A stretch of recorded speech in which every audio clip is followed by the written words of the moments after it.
त्वं पश्यन्ति प्रत्यगात्मना अनेकान्तमधिगच्छति।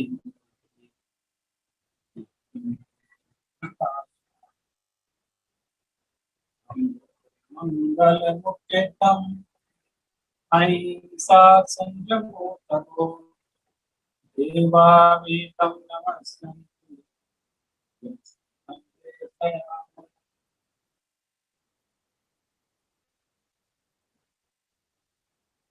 10 लक्षण महापर्व का आज 8वां दिन है और पिछले 7 दिनों से हम लोग क्रमशः उत्तम, क्षमा, मार्दव, आर्जव, शौच, सत्य, संयम और तप, इन धर्मों की आराधना पिछले दिनों हमने बहुत उत्साह से की और हमने प्रत्येक दिन प्रत्येक धर्म का स्वरूप समझने का भी प्रयास किया। आज उत्तम त्याग का दिन।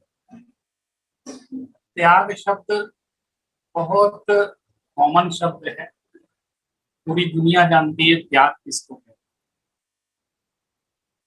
अपने हितों का भी त्याग लोग कर देते हैं, दूसरों के परोपकार के लिए अपनी वस्तु का भी त्याग कर देते हैं। और हमारे भारतवर्ष को भी त्याग प्रधान देश माना जाता है, तो यहाँ त्याग और तपस्या की शिक्षा, ऐसा हमारा देश भारतवर्ष। लेकिन हम जब शास्त्रों की दृष्टि से, जैन आगमों की दृष्टि से त्याग को समझते हैं तो उस त्याग धर्म का क्या स्वरूप है शास्त्रों की दृष्टि से, उसका शास्त्रीय स्वरूप क्या है और व्यवहारिक स्वरूप क्या है, आज इसको समझने की आवश्यकता है। आज प्रातः काल हमने त्याग धर्म की उपासना की है, उत्तम त्याग धर्मांगाय नमः ऐसा जाप भी किया है। तो अब समय आया है कि हम त्याग धर्म का स्वरूप भी समझें। हम देखें आचार्य जयसेन ने अपनी तात्पर्य वृत्ति टीका में त्याग का क्या लक्षण किया। निज शुद्धात्म परिग्रह कृत्वा बाह्याभ्यंतर परिग्रह निवृत्ति त्याग। आचार्य जयसेन स्वामी कहते हैं कि निज शुद्धात्मा के ग्रहण पूर्वक बाह्य और अभ्यंतर परिग्रह से निवृत्ति ही त्याग। वास्तव में देखा जाए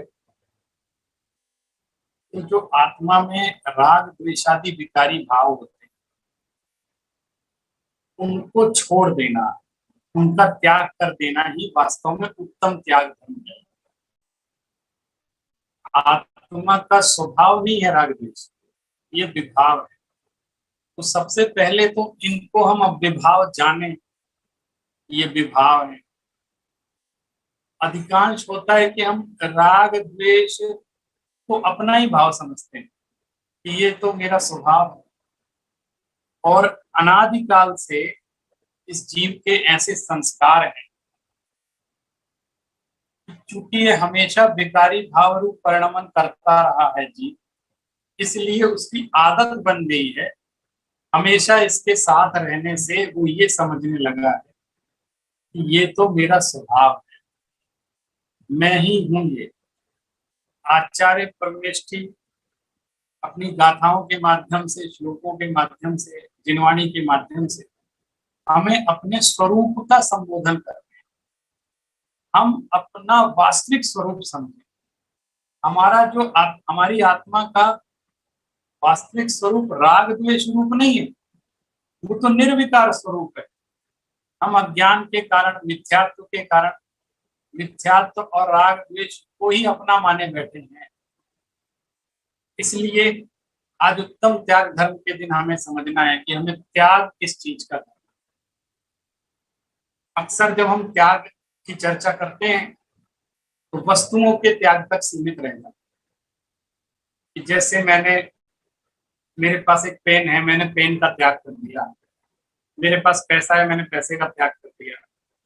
मेरे पास वस्त्र है, मैंने वस्त्रों का त्याग कर दिया।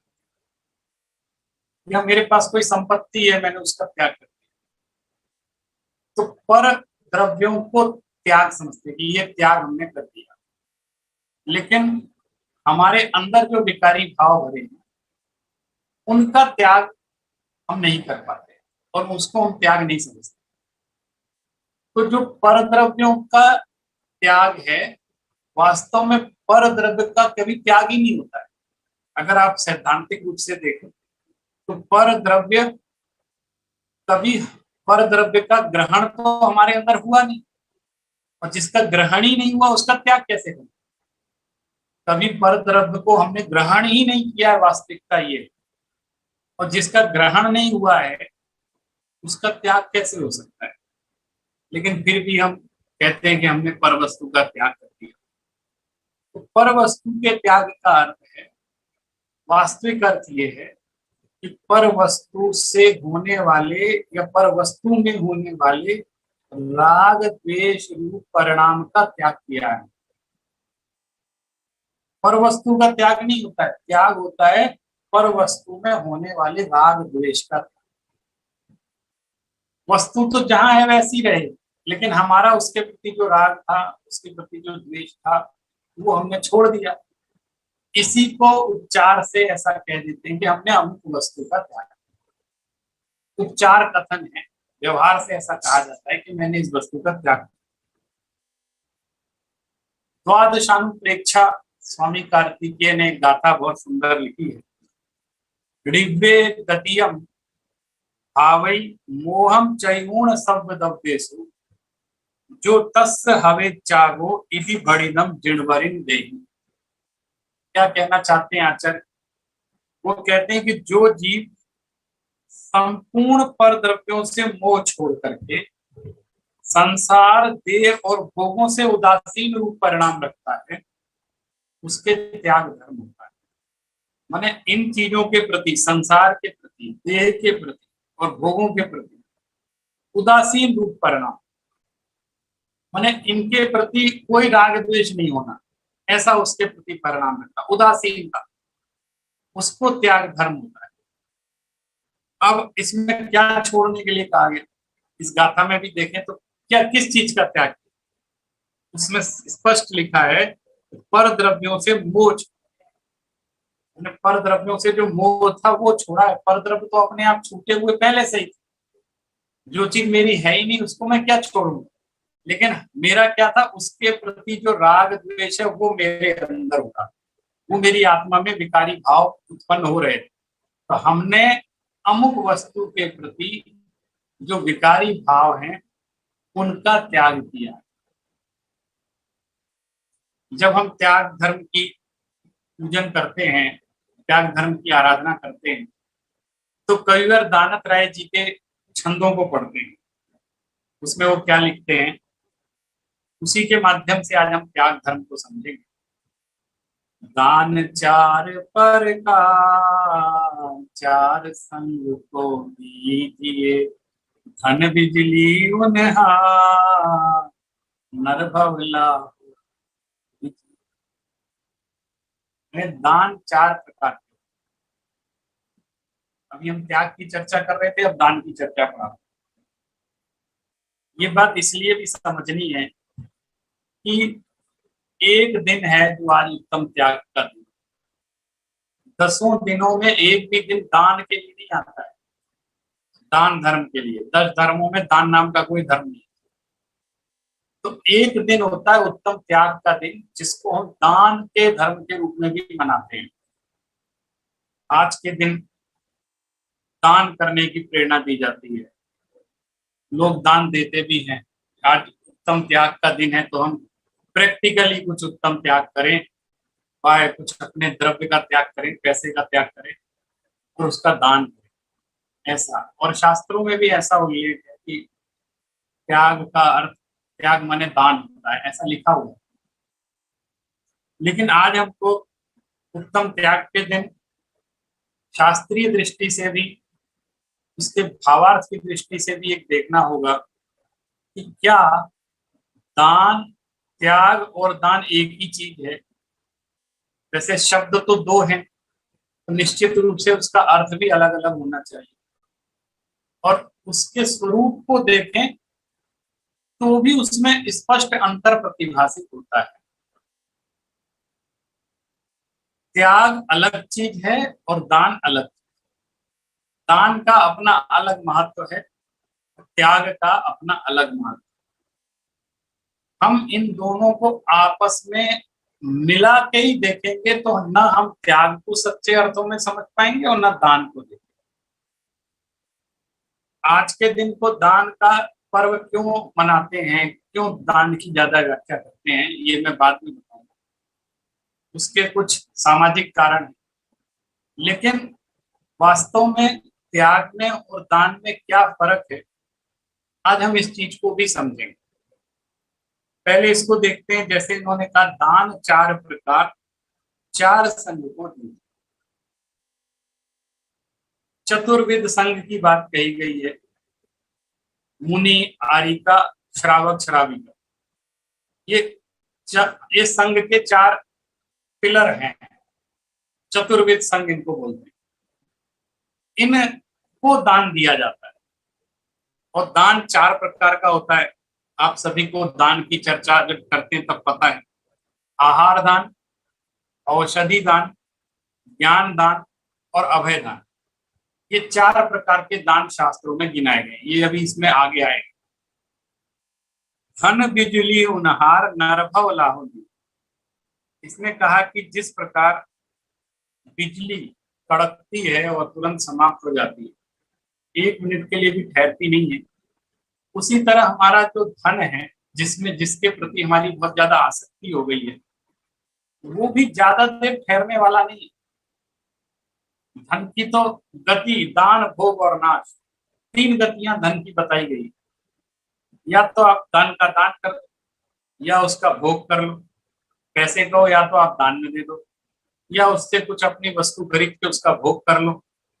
और अगर इन दोनों में से कोई काम नहीं कर रहे हैं तो तीसरा कि उसका दान, धन का नाश। नाश तो होना ही होना है, आप कुछ नहीं करेंगे तो भी धन का नाश।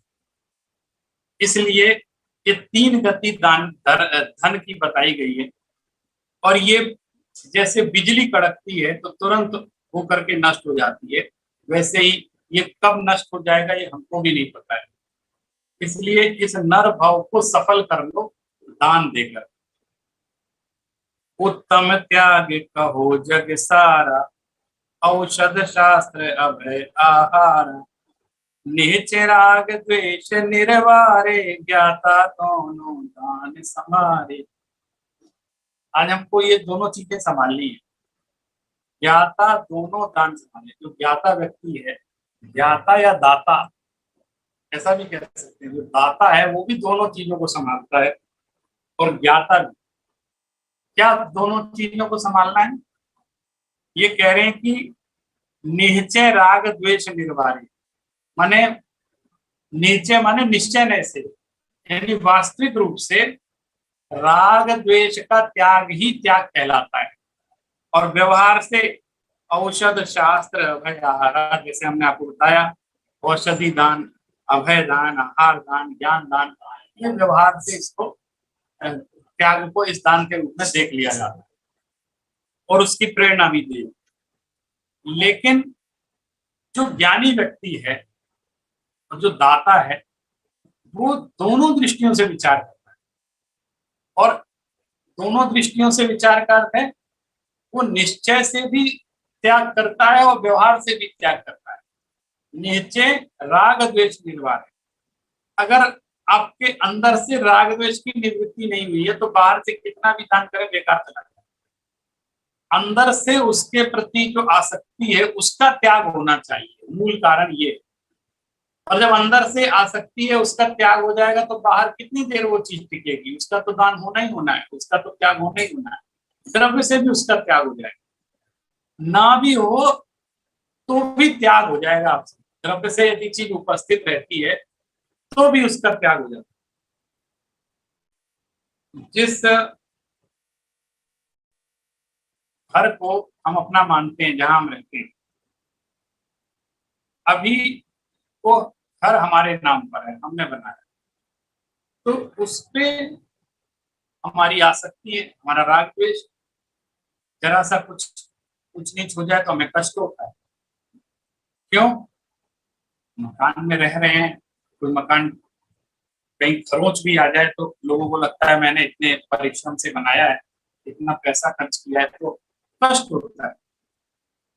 और मान लीजिए उस मकान का हमने सौदा कर दिया और कहीं बेच दिया, पैसे भी ले लिए उससे, और उससे मोहलत मांगी कि मुझे नया घर लेने में समय लगेगा, 6 महीने का समय मुझे इसमें रहने को दे दो, फिर इसके बाद हम ये घर छोड़ दें। अब आप देखिए, घर जैसा पहले था आज भी वैसा ही। हम पहले भी घर में रह रहे थे, अभी भी घर में ही रह रहे हैं, उसी घर में रह रहे हैं। द्रव्य से वो घर हमसे छूटा नहीं। द्रव्य से माने फिजिकली वो घर है, पहले भी हम भोग रहे थे, आज भी भोग रहे हैं। लेकिन पहले के भोगने में आज के भोगने में फर्क है। आज हम उसको त्याग पूर्वक भोग रहे हैं, पहले हम उसको ग्रहण पूर्वक भोग रहे थे, मेरा है ऐसा कह रहे हैं, त्याग नहीं किया था। अब मान लीजिए त्याग नहीं किया, सौदा हो गया, इसको इस अर्थ में भी देखें। अब हम ये जान लें कि मेरा नहीं है, क्योंकि हम इसको सेल कर चुके हैं। ऐसा हमने सोचा, ऐसा विचार किया और ऐसा प्रक्रिया में घटित हो गया, तो क्या हुआ, हमारे ज्ञान में निश्चय हो गया ना, जब ये मेरा नहीं, तो उसके बाद भी हम उसमें रह रहे हैं। आप ये समझो कि हमने घर का त्याग ही कर दिया, अब मेरा घर है नहीं, लेकिन द्रव्य से मौजूद है। तो त्याग किस चीज से किया है? ज्ञान की अपेक्षा उसका त्याग किया हमने, अपने संकल्प से उसका त्याग किया, छोड़ दिया कि मेरा नहीं। ऐसी बुद्धि, भेद बुद्धि हमारे अंदर प्रकट हो गई कि ये मेरा नहीं। इसको कहते हैं त्याग। अब त्याग को और दान को थोड़ा थोड़ा क्रम से अलग अलग करके समझते हैं, ताकि जो स्पष्ट हो जाए चीज, ज्यादा उलझे नहीं। जैसे एक छोटा सा उदाहरण देता हूँ। त्याग हमेशा ज्ञान के माध्यम से होता है, ज्ञान ही वास्तव में त्याग, प्रत्याख्यान ही त्याग है, ऐसा शास्त्रों में कहा गया। वेद विज्ञान ही त्याग है। जैसे एक व्यक्ति था, वो किसी विवाह समारोह में जा रहा था, तो वो बहुत अच्छा सूट पहन के जाना चाहता था, तो उसने अपने सूट को ड्राई क्लीनर के यहाँ उसको धोने के लिए दे दिया। अब उसको शादी में जाना था, तो वो गया और ड्राई क्लीनर से अपना सूट लिया और पहन करके बहुत सुंदर उस विवाह समारोह में चला गया। वो सूट बहुत महंगा था, बहुत अच्छा था। तो जब अपने मित्रों के बीच में गया वहां, तो सबने बड़ी प्रशंसा की, ये तुमने कहाँ से सिलवाया, ये कितने का है, बहुत सुंदर लग रहा है। तो जब वो प्रशंसा कर रहे थे, तो वो बहुत खुश हो रहा था, अपने आप को दिखा रहा था कि मैं बहुत बड़ा व्यक्ति हूँ, देखो कितना अच्छा, मेरी प्रशंसा चारों तरफ हो रही है। बड़ा प्रसन्न हो रहा था।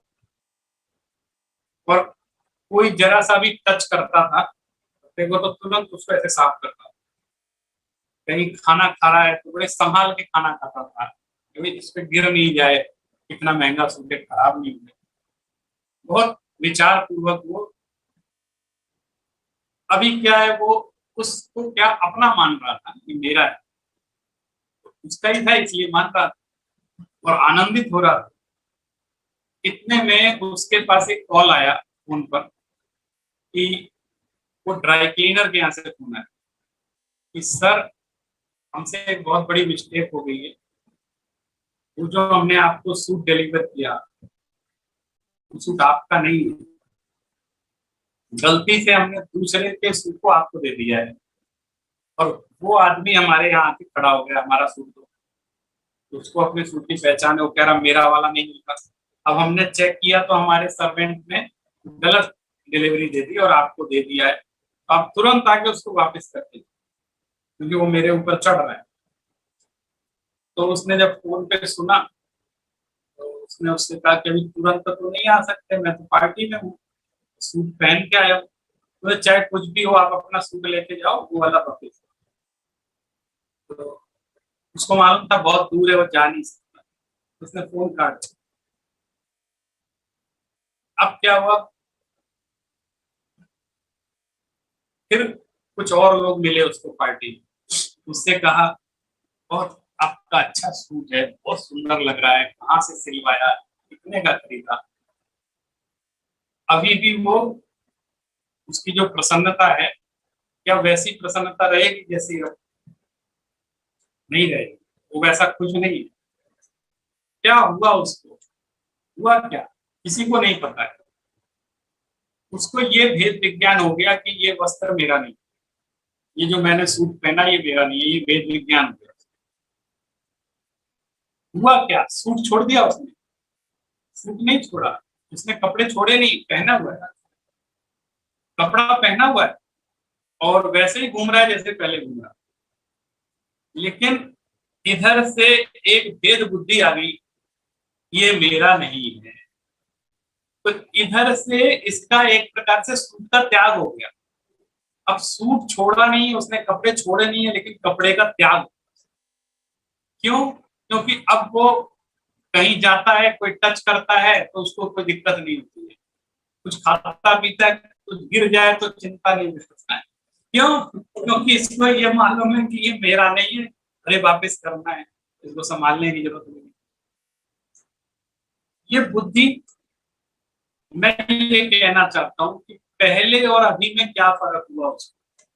क्या उसने पहले सूट पहना था, आज भी पहना है, अभी भी पहना है, ठीक 1 घंटे पहले पहना था, अभी भी पहना है, सिर्फ एक फोन कॉल में उसकी दृष्टि बदल दी। तो इसी तरह तत्व ज्ञान हमारी दृष्टि बदल देता है संसार में। हम संसार में रहकर भी संसार से ऊपर रह जाते, वस्तु जहां है वैसी पड़ी रहती है, वैसी व्यवस्थित रहती है। तो न वस्तु का त्याग नहीं किया उसने, ज्ञान से उस वस्तु के प्रति जो उसकी आसक्ति थी उसका त्याग। उसको अब वो कांटे जैसा चुभ रहा है। वो कोई प्रशंसा करता है ना, तो इसको मालूम है ये मेरा नहीं है। प्रशंसा किसकी हो रही है? किसकी हो रही है? जिसका सूट है उसकी प्रशंसा, मेरी प्रशंसा नहीं हो रही। ऊपर से हंसता है ताकि किसी को समझ में ना आए कि मेरा नहीं है। हंसता है, प्रसन्न होता है, धन्यवाद दे रहा है सब, लेकिन उसको अंदर में एक भेद विज्ञान हो गया कि ये मेरा नहीं है। इदम मम ना, इदम मम ना, ये हो गया उसका भेद विज्ञान उसके दिमाग में। तो यही तत्व ज्ञान होने पर भेद बुद्धि ज्ञानी जीव के खड़ी हो जाती है और उसके समस्त प्रभावों का, पर वस्तु का त्याग हो जाता है ज्ञान से। अब वो जाएगा रात को घर, दुकान खुली होगी तो वापस के, नहीं तो अगले दिन उसको वापस करने जाएगा। ये तो टाइमिंग प्रोसेस है, तुरंत तो नहीं दे सकता ना वहीं खड़ा होकर के। उतार, कपड़ा उतार के फेंक भी नहीं सकता वहां, मेरा नहीं, तो पॉसिबल नहीं है। तो इस तरह ज्ञानी भेद विज्ञानी जीव को भी पर वस्तु का भेद विज्ञान हो जाता है, ये मेरी नहीं है। तो उनके प्रति राग द्वेष का त्याग हो जाता है, जैसे उसको हो गया। और वो जब उसको पहले भेद विज्ञान हो जाता है, पहले राग द्वेष का त्याग हो गया, उसके प्रति मोह का त्याग हो गया, ममत्व का त्याग हो गया, तो अनंतर वो कितने देर तक वो वस्तु टिकेगी उसके पास? जब उसका मन से उसका उतर गया वो चीज, तो बाद में उस वस्तु को हटने ही हटना है। वो द्रव्य से बाद में त्याग करेगा, भाव से तो पहले ही त्याग कर दिया। इसको त्याग धर्म बोलते हैं। इसलिए कहा जाता है त्याग पर वस्तु का नहीं होता, पर वस्तु में होने वाले राग द्वेष का त्याग। असली त्याग उसको कहते हैं। तो निश्चय राग द्वेष निर्वारे, निश्चय निश्चय तो पर वस्तु के प्रति जो राग द्वेष है उसको निवारण करना है, वो त्याग धर्म है। माने दयानंद राय जी ने दोनों की संयुति दिखाई है। फिर व्यवहार से भैया गृहस्थ है, श्रावक है, तो त्याग करेंगे तो क्या बोले, दान कर दो, जो तुम्हारे पास संग्रह है उसका धर्मार्थ दान कर दो, तो दूसरों का उपकार करो। ऐसे करके उनको प्रेरणा दे दी जाती। लेकिन हमको उसका भाव तो समझना पड़ेगा। आप देखो, दान को और त्याग को कई दृष्टियों से एक नहीं कहा जा सकता। जैसे मान लीजिए दान के 4 भेद हैं। पहला है आहार दान, तो इसमें तो आपकी सेटिंग बैठ जाएगी। आहार दान, और दान की जगह त्याग लगा दो तो आहार का त्याग। अब देखना अंतर उसमें भी है, लेकिन आपको उतना खराब नहीं लग रहा। आहार दान, आहार त्याग, मैंने आहार का त्याग कर दिया। अब जैसे मैंने आहार का त्याग किया तो मैं आहार नहीं खाऊंगा इसका त्याग है, मैं आहार आपको दे दूंगा ये थोड़ी लिखा है। लेकिन आहार दान में तो किसी व्यक्ति को भूख लग रही है तो उसको आहार का दान दे दिया जाए, है ना। तो आहार त्याग और आहार दान में भी फर्क है। मैं आज भोजन नहीं कर रहा हूँ, मेरा उपवास है, मैंने आहार का त्याग कर दिया, त्याग कर मैं भोजन के प्रति आसक्ति खत्म हो गई, मैंने ग्रहण नहीं किया। लेकिन इसका अर्थ ये नहीं है कि मैं किसी को भोजन दे रहा हूँ, ये तो अर्थ नहीं है। दान है किसी धर्मी साधर्मी जीव को जो मोक्ष मार्ग पर चल रहे हैं, उनकी विधि के अनुसार, उनके समय के अनुसार उनको भोजन देना, ये आहार दान कहलाता है। आहार देना ये आहार दान कहलाता है। औषधि दान और औषधि त्याग, अब ये भेद समझो। औषधि दान वैसे ही आहार वाली बात होगी। औषधि किसी के कल्याण के लिए औषधि देना, ये जीव दुखी है, रोगी है, इसको औषधि दे दो ठीक हो जाएगा। और एक, मैं औषधि ग्रहण नहीं करूंगा चाहे कुछ हो जाए, मेरा त्याग है, मैं किसी भी तरह की दवाई ग्रहण नहीं करूंगा, ये त्याग हो गया। तो त्याग में जरूरी नहीं है दान हो, मैं अपना औषधि छोड़ के किसी को दे रहा हूं, ऐसा अर्थ नहीं है वहां। फिर है तीसरा ज्ञान दान। अब यहाँ तो सबसे ज्यादा पेंच फंसेगा, सबसे ज्यादा स्पष्ट ज्ञान और दान में अंतर यहां समझ में आएगा, त्याग और दान में अंतर। ज्ञान के प्रकरण, ज्ञान दान माने होता है दूसरे जीवों को ज्ञान देना। ज्ञान दे रहे हैं ना, हम आपको पढ़ा रहे हैं तो ज्ञान दे रहे हैं, ज्ञान का दान हो, तो ज्ञान दान करना चाहिए। और ज्ञान का त्याग करें, जब दान और त्याग एक ही है, अगर एक ही अर्थ में है तो ज्ञान का त्याग भी हो सकता है, लेकिन नहीं, ज्ञान का दान हो सकता है, त्याग नहीं हो सकता। मैं ज्ञान का त्याग करके ही दान करूंगा, माने मैं आपको ज्ञान दूंगा तो अपना ज्ञान छोड़ दूंगा, ऐसा थोड़ी होगा। त्याग कर दूंगा ऐसा थोड़ी होगा। हाँ, मैं जैसे दान में तो ये हुआ ना, मैंने आपको ये दे दिया तो मुझे ये छोड़ना पड़ेगा ना, मैं दूंगा आप इसको ग्रहण करोगे तब होगा ना। तो ज्ञान का दान हो सकता है, त्याग नहीं। इसलिए दान और त्याग में बहुत फर्क है, ये दृष्टि हमको समझ। इसी तरह अभय का दान हो सकता है, अभय का त्याग नहीं होगा। मैं अभय नहीं रखूंगा, भय भयभीत रहूंगा, ऐसा थोड़ी, अभय का त्याग थोड़ी कर सकते। तो आप देखिए त्याग और दान में बहुत फर्क होता है। और भी थोड़े बहुत फर्क बता देते। हम दान के लिए मना नहीं कर रहे हैं, दान होना चाहिए, खूब होना चाहिए, लेकिन दान और त्याग में फर्क भी समझना चाहिए। नहीं तो क्या होगा, हम आज उत्तम त्याग धर्म के दिन त्याग को नहीं समझ पाएंगे, दान की चर्चा करते रहेंगे तो त्याग धर्म को भी समझना है ना। और फर्क बताते हैं क्या क्या फर्क हो सकता है। एक तो दान हमेशा उत्कृष्ट वस्तु का होता है और त्याग निकृष्ट वस्तु का। प्रायः देखो आप, मुझे राग द्वेष का त्याग करना है, त्याग हो जाएगा, लेकिन मैं राग द्वेष का दान नहीं कर सकता। ऐसा होगा मैं कहूँ मैं राग द्वेष का त्याग कर रहा हूँ और तुम्हें राग द्वेष दे रहा हूँ, दान कर रहा हूँ, ऐसा होगा? नहीं होगा। क्यों?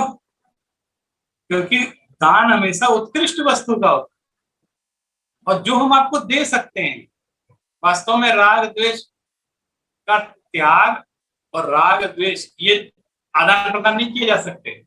मेरे अंदर हो रहा है तो मेरा राग द्वेष है, आपके अंदर हो रहा है तो आपका, मैं अपना राग आपको दे दूंगा, आपको अपना द्वेष आप, ये संभव ही नहीं। चारित्र का, ये चारित्र गुण है, चारित्र का कभी दान नहीं होता है। ज्ञान का दान कर सकते हैं लेकिन चारित्र का दान नहीं कर सकते। चारित्र जिसमें होता है उसी का होता है, एक्सचेंज नहीं होता है। मैं कहूं मैं आपको अपने व्रत दे रहा हूं, मैं अपने उपवास दे रहा हूं, ऐसे नहीं होता है।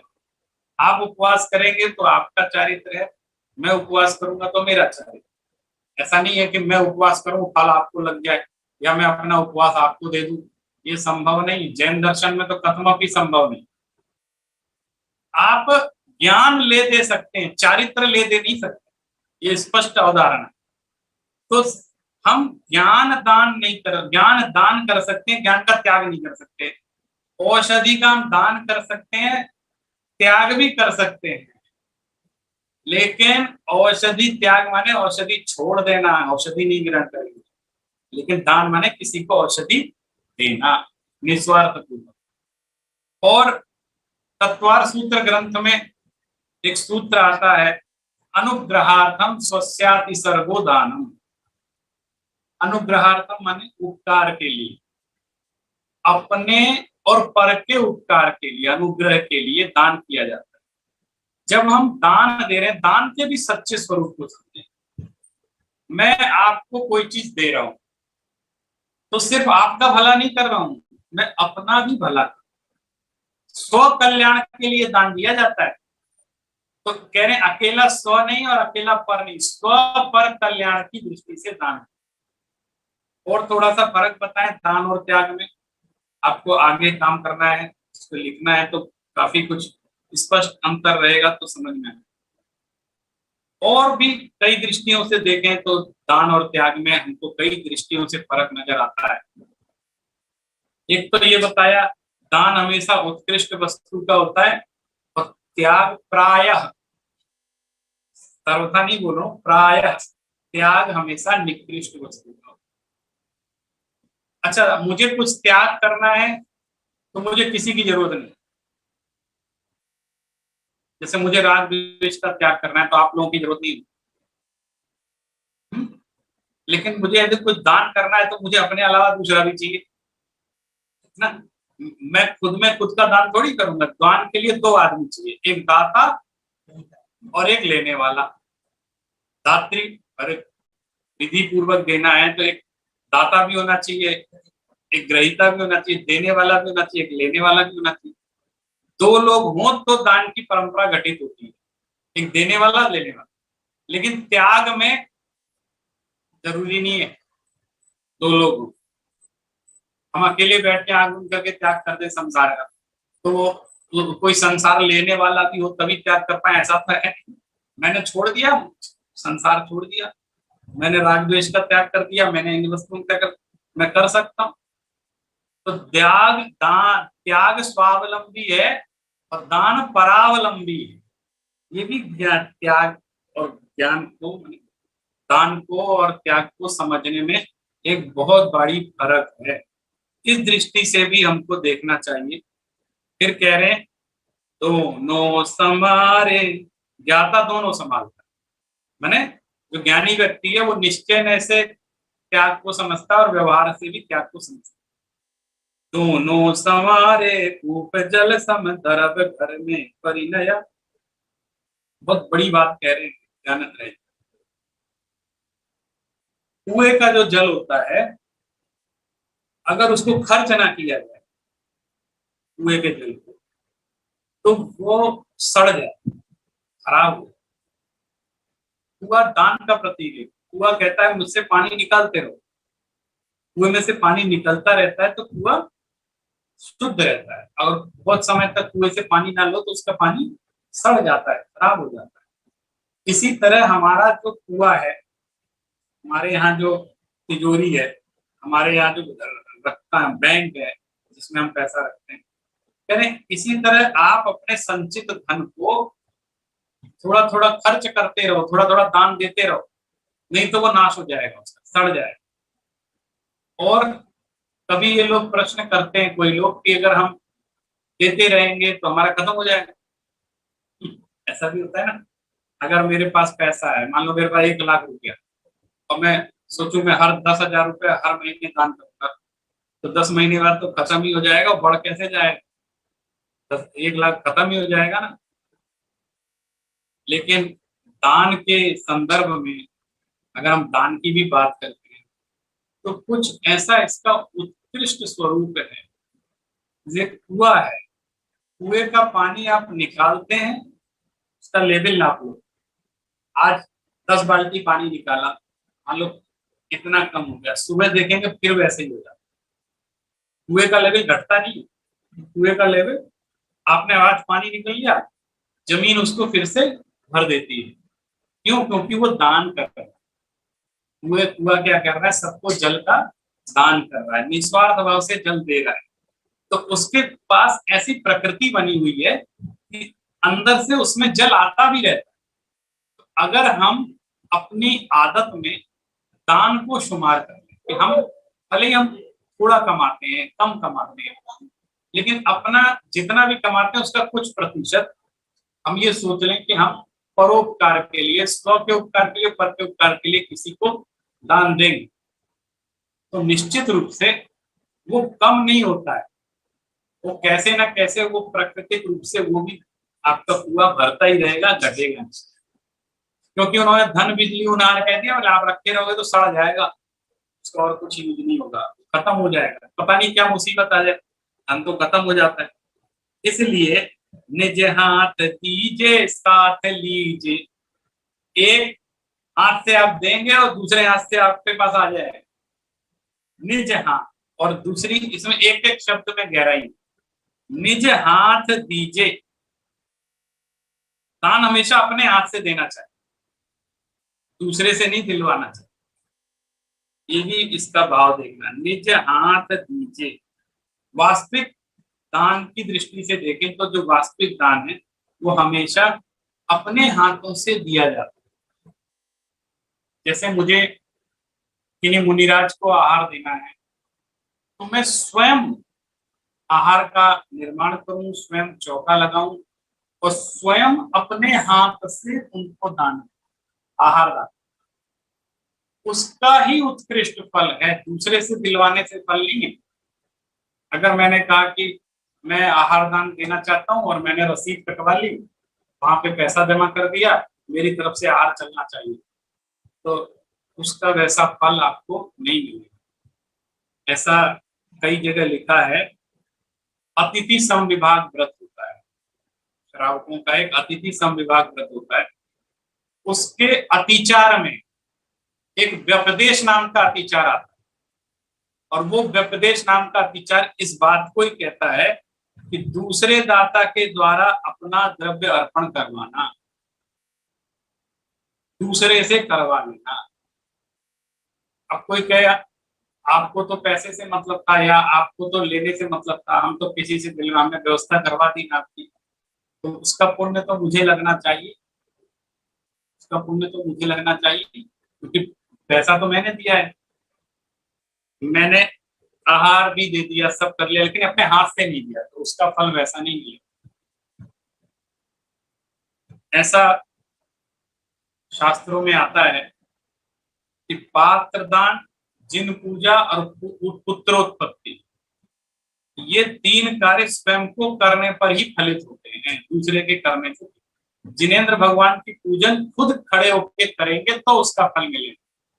मैंने भगवान की पूजा करवा दी, इतने पंडित खड़े कर दिए, उनसे विधि विधान करने पैसा भी दिया, सब हो गया, ये बहुत चलता है, दूसरी जगह मैंने करवा दिया, तो बोले उसका फल वैसा नहीं मिलेगा जो खुद खड़े होकर के पूजा करने का मिलता है। इसलिए स्वयं देना चाहिए, ये भी निज हाथ दीजिए का ये भी आता है, अपने हाथ से दीजिए और साथ लीजिए। आपने दिया है तो आप उसका पुण्य तो आप स्वयं तुरंत ले ही सकते हैं, पुण्य तो मिल ही गया, उसका जो फल है। खाए खोया बह गया, नहीं तो वो तो बहना ही है, धन तो जाना ही है। धनी साध शास्त्र अभय भैया, त्याग राग विरोध को, बिन दान श्रावक साधु दोनों लहे नाहि बोध को। ये भी है, बिना दान के श्रावक और साधु दोनों ही बोधि को प्राप्त नहीं कर पाते। बोधि का रत्नत्रय, वो रत्नत्रय की प्राप्ति नहीं कर पाते।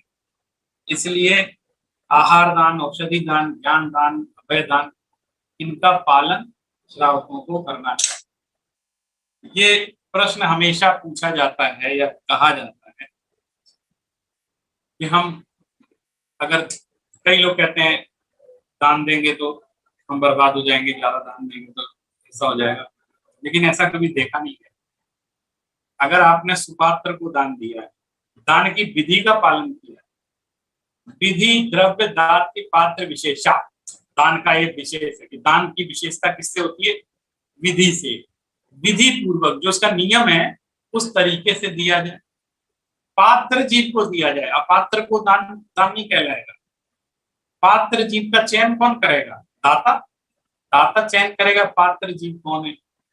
जैसे आपने कहा मुझे भूख लगी है, मेरे पास भोजन की व्यवस्था नहीं है और मुझे भोजन करना है, मुझे भूख लगी है। मैंने कहा मैं आपको भोजन करवा देता हूँ। मैंने आपको 100 रुपए दे दिए कि जाओ खाना खा लो। ठीक, मैंने क्या किया, सोचा कि मैंने दान कर दिया, आहार दान कर दिया। अब आपको एक बात है, दान के 4 भेदों में पैसे का दान नहीं लिखा गया। आहार दान, औषधि दान, ज्ञान दान, अभय दान, लेकिन एक कहीं नहीं लिखा द्रव्य दान, पैसे का दान, धन दान, ये नहीं लिखा है इसमें। चार चार भेद में से धन का दान तो कहीं आया ही नहीं। लेकिन आज कल धन के दान को ही सबसे बड़ा दान बोला जाता है। डोनेशन मीन्स पैसा दे दो, पैसा दे दो। लेकिन आपको जैन परंपरा के दान की एक विशेषता में बतलाता हूँ कि हमारे यहाँ पूरी परंपरा में बात कही जाती है कि आप वस्तु दे दो लेकिन धन मत दो। जैसे आपने कहा मुझे भूख लगी, किसी ने भी कहा मुझे भूख लगी है, मैंने 100-200 रुपए दे दिए। अब वो 100-200 रुपए का मान लो मांस मदिरा करके पी ले, है ना, वो कुछ भी कर सकता है। 100 जुआ खेल ले, कुछ भी पैसा आया वो कोई भी काम कर सकता है। सिगरेट पी सकता है खरीद के, शराब पी सकता है, मांस खा सकता है। तो ये जो उसकी प्रवृत्ति होगी ना, उसके हम भी भागीदार, जबकि हमारा तो त्याग है इस चीज का, हम इसको ग्रहण नहीं करते हैं। तो अगर उसने उस हमारे पैसे से मांस का सेवन कर लिया दुकान में जाकर के, तो हम निमित्त बने उसके मांसाहार में, तो उसका जो हिंसा का दोष होगा उसके भागी हम भी बनेंगे। तो ऐसा दान नहीं फलता है। इसलिए कहते हैं कि आपको भूख लगी है, मैं आपको भोजन देता हूँ। अब भोजन का आप क्या करोगे? मैंने शुद्ध भोजन दे दिया। आपको भूख लगी थी तो आप पात्र है, पात्र माने वो भूखा था, पात्र है, हमने दे दिया। तो उस खाने को वो ज्यादा से ज्यादा क्या करेगा? किसी और को दे देगा। मान लो झूठ बोल के उसने लिया होगा, लेकिन किसी न किसी के खाने के ही काम आएगा, कोई और खा लेगा। आपने खुद नहीं खाया, किसी और को दे दिया तो वो खा लेगा, इतना ही होगा। लेकिन जो भी खाएगा वो खाएगा और उसका पेट भरेगा, तो वो आपका निष्फल नहीं जाएगा। ऐसा इस चीज को ध्यान में रखने की आवश्यकता, वो निष्फल नहीं जाएगा था। तो यहाँ कह रहे हैं, यहाँ पे जो पात्रता का अर्थ है कि जो मोक्ष मार्ग में संलग्न जीव हैं, त्यागी, व्रती, संयमी, वो ही पात्र जीव है दान। मोक्ष मार्ग की दृष्टि से, जन कल्याण की दृष्टि से दान एक अलग चीज होती है, लेकिन मोक्ष मार्ग की दृष्टि से उसका विधि, द्रव्य, दात्री, पात्र, पात्र भी ठीक होना चाहिए, विधि भी ठीक होनी चाहिए, वस्तु भी ठीक होनी चाहिए। मैं क्या चीज दान कर रहा हूँ? मैं सबको एक एक पिस्टल दान कर दूं, गोली, या मैं सबको बांटना चाहता हूँ, एक एक पिस्टल दान में दे फ्री। तो ये उत्कृष्ट वस्तु इसका दान किया जाता है। मैं सबको एक एक चाकू ला के दे दूं, चाकू लो भैया, सबको चाकू बांट देंगे। तो ये जो चाकू बांटना है, ये आपने उसकी सही विधि का पालन नहीं किया, वस्तु ठीक नहीं है, क्योंकि उस चाकू का दुरुपयोग भी हो सकता है। आप ये दाता ये भी निर्णय करेगा कि किस चीज का दान देना है जिससे उसका दुरुपयोग ना हो। इसलिए सर्वप्रथम तो धन की अपेक्षा वस्तु का दान श्रेयस्कर होता है। वस्तु दे दो, वो ज्यादा श्रेयस्कर। किसी ने कहा मैं बीमार हूं, मुझे इलाज कराना है, चलो मैं डॉक्टर की फीस जमा करता हूँ, दवाई खरीद के देता हूँ, इससे ज्यादा क्या कर सकते? आपको एडमिट कर देंगे तो हॉस्पिटल की फीस हम दे देंगे जाके, तो दवाई खरीद के दे देंगे, इससे ज्यादा क्या? लेकिन लोग कहते नहीं आप पैसा दे दो, बाकी सब हम कर लेंगे। तो उसमें क्या होता है? उसका दुरुपयोग, ठगी होती है, उसका व्यभिचार होता है, उसका दोष फिर दाता के अंदर आता है। लेकिन अभी हम एक चीज पर जरूर विचार करेंगे। एक तो हमको एकत्रित ही नहीं करना चाहिए, पहली इकट्ठा ही नहीं करना चाहिए, ज्यादा अनावश्यक संग्रहण नहीं करना चाहिए, क्योंकि ये दुनिया आपके दान की भूखी नहीं है, उसको आपके संग्रह पर रोष है कि आपने अति परिग्रह क्यों कर रखा है। लेकिन अगर पुण्य के उदय से न चाहते हुए भी हमने न्याय पूर्वक, हमारे पास धन का उपार्जन हुआ है न्याय पूर्वक, अन्याय अनीति का धन भी धर्म के क्षेत्र में दान नहीं दिया जाता, उससे धर्म की हानि होती है।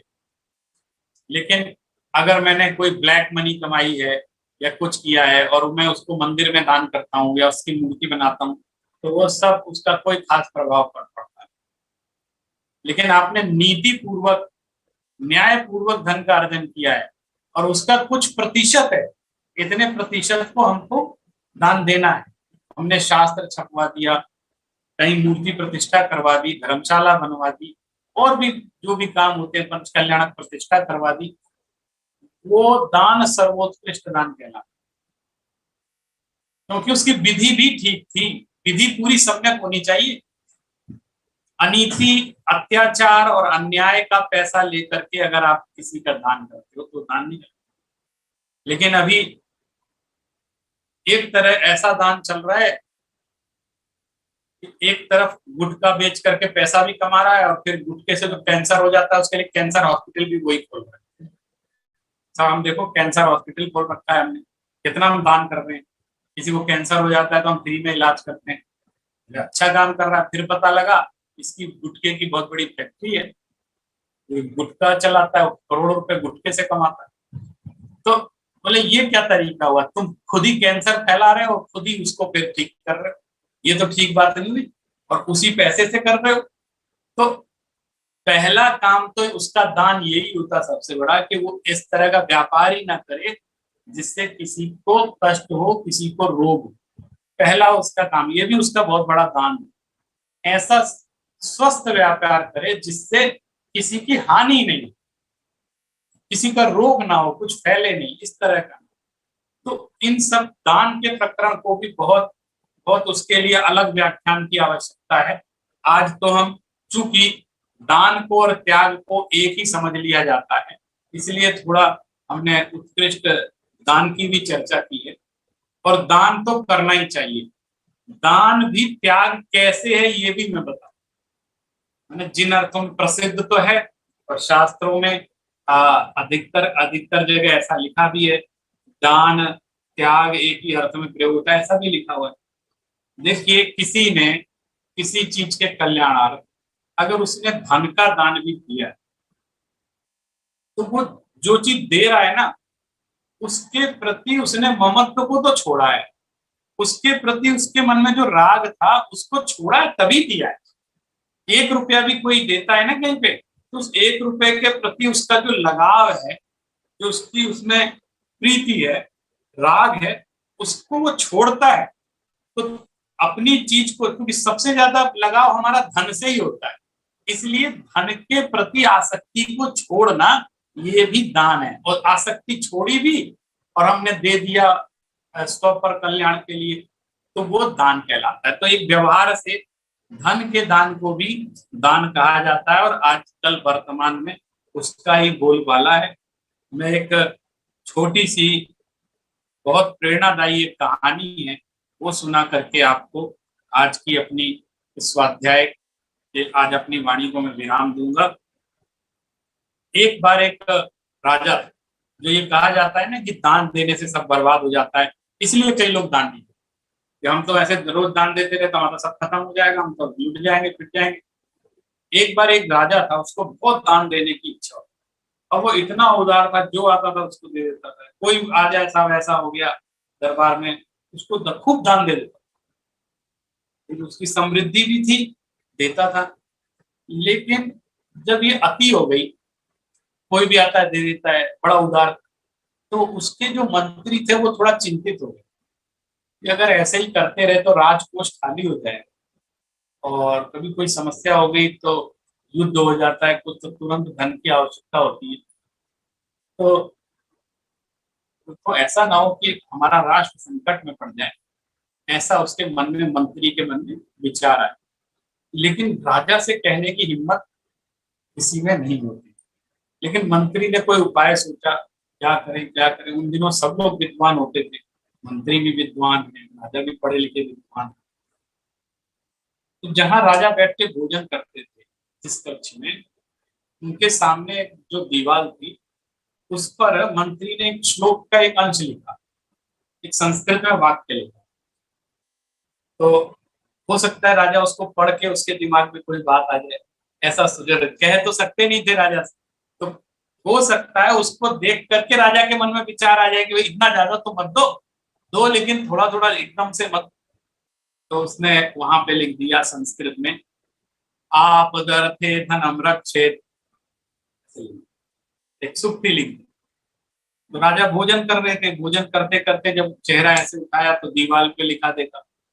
तो रोज देखता था, कुछ लिखा नहीं, लेकिन आज लिखा है। तो राजा बुद्धिमान था, समझ गया कि ये कोई हमारे ही मंत्रियों का कोई संदेश है, मुझसे कह नहीं पा रहे हैं डर के मारे, लेकिन ये लिखा है।